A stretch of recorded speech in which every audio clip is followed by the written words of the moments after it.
Sam Seder on the Majority Report. It's a pleasure to welcome back to the program Glenn Greenwald. He is a writer for The Guardian and author of several best-selling New York Times best-selling books. Glenn, welcome back to the program. It's great to be back, Sam. Thank you for having me. Now, Glenn, what is this? I want to start off. What is this I hear about your co-op? Yes, well, it is a huge scandal, and I'm a little bit embarrassed by it and irritated that you brought it up because it's so shameful. Yes, I understand. Well, co-ops, we'll do a special internet-only version of the interview about the co-op. But, well, it's been a while since we spoke. Of course, the last we spoke was about 2 weeks before the beginning of these massive revelations that you presented were presented from Edward Snowden, obviously via you and somewhat the Washington Post. And at that time, you had hinted that you were working on some stories that you felt probably had attracted the attention of the authorities in some way. I imagine there's been a lot more of that, and I want to talk about those parts of it. But now that we are several weeks out from those revelations, give me your sense of what the biggest things that we learned from the Edward Snowden leaks. Well, keep in mind that, and I know I've been saying this repeatedly, usually when I'm asked, but also when someone says something that requires me to point it out, which is that we really still are near the beginning of these revelations. The number of documents that he gave was in the many thousands. And has taken a lot of time for me to go through and sort and process and understand and report. And there's still lots of stories coming. I'm not trying to tease the stories. It's just a fact.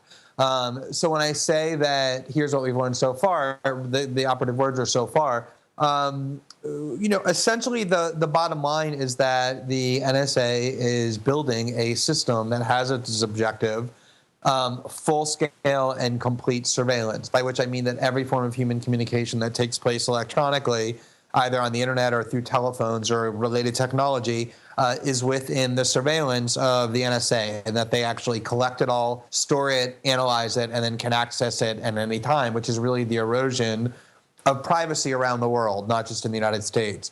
And these specific revelations include things like the NSA is collecting all telephone records of all Americans using both their local and international calls under a very warped interpretation of Section 215 of the Patriot Act, a ruling that was issued by the secret FISA court in total secrecy.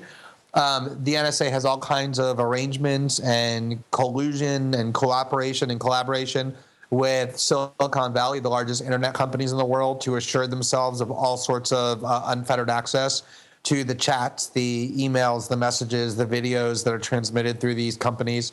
We know that President Obama has authorized global offensive internet attacks, which is basically the militarization of the internet, both domestically and internationally.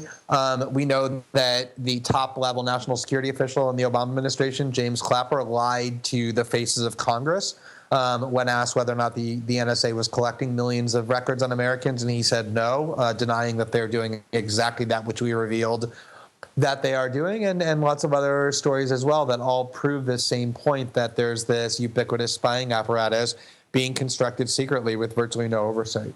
And conceptually speaking, I mean, what we're talking about is essentially collecting all this data and creating almost a lending library, right? I mean, of the history of the communications going back. I mean, at this point, it appears 5 years, but maybe it's even more.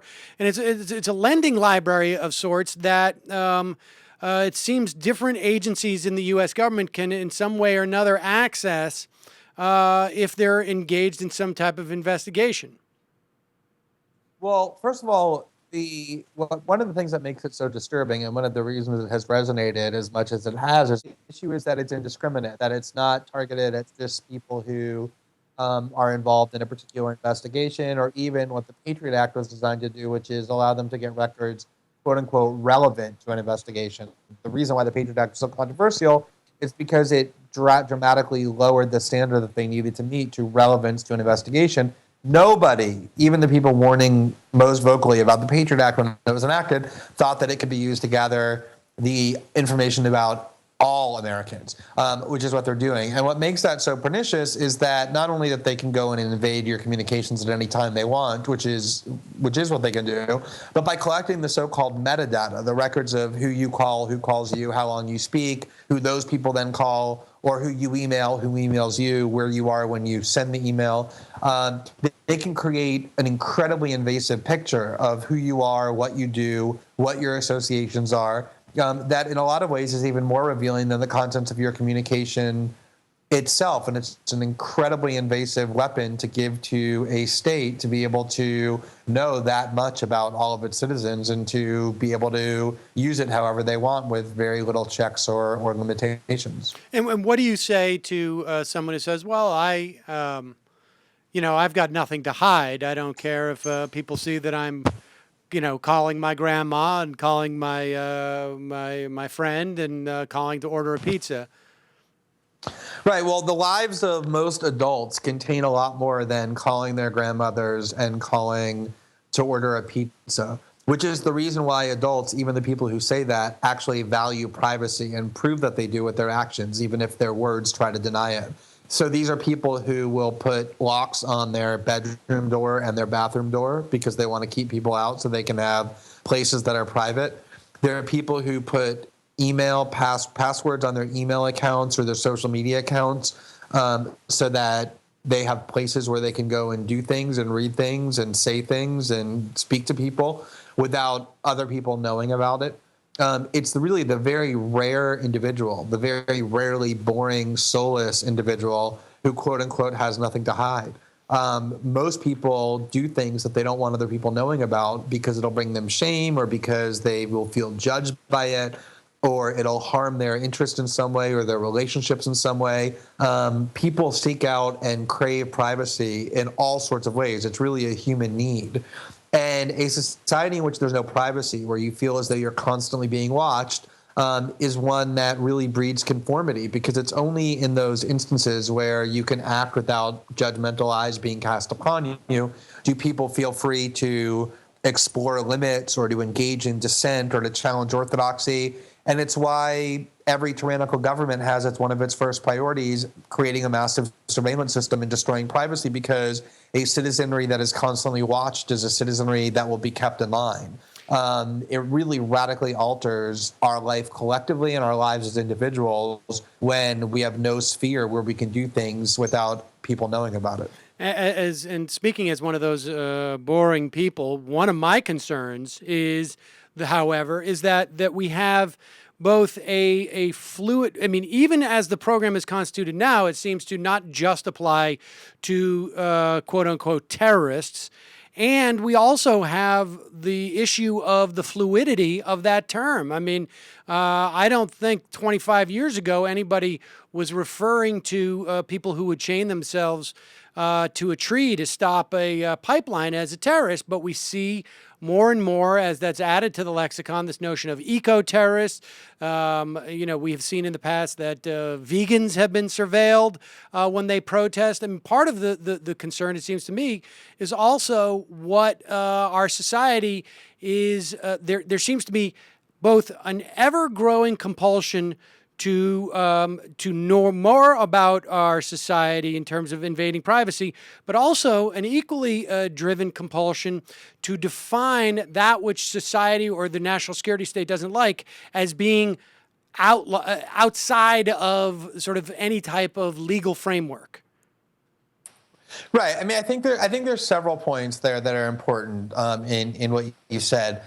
First of all, we don't need to speculate about what likely will happen if we allow a massive surveillance state to be built in the dark. We don't need to speculate about how it will be abused or whether it will be. We already know the answer to that, because in the mid-1970s, the Church Committee did a massive, thorough investigation and found out that the United States government, under both Democratic and Republican presidents, continuously for 5 decades, ever since the surveillance system had been constructed in a potent way in the United States, had been abusing those powers for all sorts of nefarious ends, because they were able to exercise it without anyone really looking over their shoulder and finding out what it was they were doing. So there were lots of people in the 1960s who may not have had anything to hide as they saw it themselves, or who may not have been enough of a threat to the U.S. government, to make them the subject of abusive surveillance. But the fact that, for example, J. Edgar Hoover was monitoring the communications of Martin Luther King and had thought he found evidence of King's adulterous affairs and had a letter sent to him anonymously saying, we're going to expose this unless you commit suicide, is something that harms the entire society and harms all of us. Or the fact that the government was engaging in all kinds of lawless surveillance against anti-war groups, other left-wing activist groups, and have continued to do so throughout the decades. We then become a society in which any kind of real dissent or challenging of political power becomes very difficult, if not impossible, in a way that really does harm the interests of everybody. And then on top of that, as you say, for the government at this point to say, well, we only use this against terrorists, leaving aside the fact that it's completely untrue, the term terrorist has become so broad, it basically means anybody who meaningfully opposes the U.S. government. WikiLeaks got called terrorists by people like Mitch McConnell and Joe Biden, who called them high-tech terrorists. It's basically a term that means anyone who we, the government, doesn't like and feel threatened by. So that shouldn't give people very much comfort anyway, that the claim that we're only using it against terrorists, even if it were true, which it isn't. And in fact, one of the revelations has been of our extensive use of spying on people or nations that are presumably our allies. Where do you think those revelations fit within the broader context of what we know up to this point from Snowden's leaks? I've paid a lot of attention to how this debate has resonated globally outside of the borders of the United States. I've also participated in reporting on some of it. I've written articles for a large Brazilian newspaper. Laura Poitras, with whom I worked, has written similar articles for Der Spiegel in Germany about U.S. spying on European allies, just like I've written articles about NSA spying indiscriminately on the population of Brazil and the larger population of Latin America. And I think one of the things that is really vital to understand about these disclosures, and one of the reasons that Snowden stepped forward the way he did, was because the U.S. government spends a huge amount of time, effort, energy, and money trying to convince the world that it is a certain thing, that it does certain things in the world. And what I think the impact of these disclosures are internationally, as much as making people understand what's being done to the privacy, is that it's making people open their eyes about what the United States government really is and what its role in the world is. And I think that, people understand and expect the United States to be spying on countries with whom it has serious tension, like Iran, or then it sees as rivals like Russia or China.